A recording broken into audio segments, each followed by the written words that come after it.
lokal nga balita gibutyag karon ni Vice Mayor Ernie Janggoy sa lungsod Mabinay nga ilang isolation facility sa mao nga lungsod. Para sa mga ikwarantina ang dili kini puno. Matod pa usab ni Vice Mayor Janggoy nga wala pa nahuman ang ilang gi-construct nga quarantine facility. Ang ilang temporaryong gigamit ang tungahaan una dito sa may lungsod Mabinay. Dugang pa niya nga paghuman sa ilang isolation facility ang nakadecide kini nga ang lungsod mogamit na sa ilahang nahuman nga isolation facility. Sa isisab niya nga ang duha nila ka area nga isolation facility ang dili pa kini puno sa pagkakaron. Ani ang pamahayag ni Vice Mayor Ernie Janggoy sa may lungsod sa Mabinay.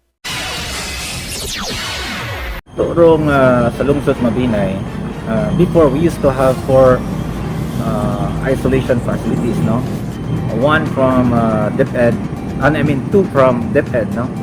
But after more than a year, no?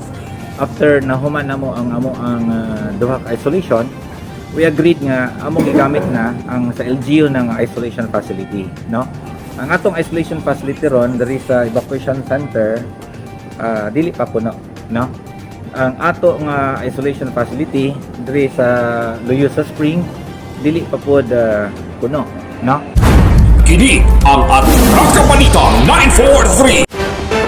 Dugang usab ni Vice Mayor Janggoy dani adunay proyekto si Sikan District Representative Congressman Manuel Chiquiting Segarbarria nga pundo nga kini gamon nga isolation facility sa mao nga lungsod o kini kapadayon pa ang pag-construct niini. Kay numduman nga mibungat ang National IETF nga ang mga returning overseas Pilipino kung manigative na kini sila silang RT-PCR test, ang dili na kini ibutang sa quarantine facility o kini adto kini maghuman sa ilang kwarantina sa tagsa nila kapanimalay. Ani ang dugang pamahayag ni Vice Mayor Janggoy.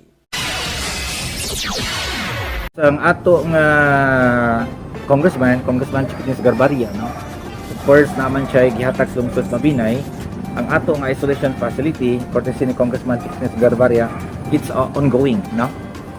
Tungod ni sa orders presidente nga for those katong mga returning residents, no?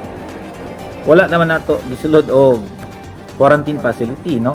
So long as they have kaning resulta nga negative ilang RT-PCR, they were told nga padto silang balay, papulion lang, and first dito lang with the encouragement nga they will conduct of quarantine, no?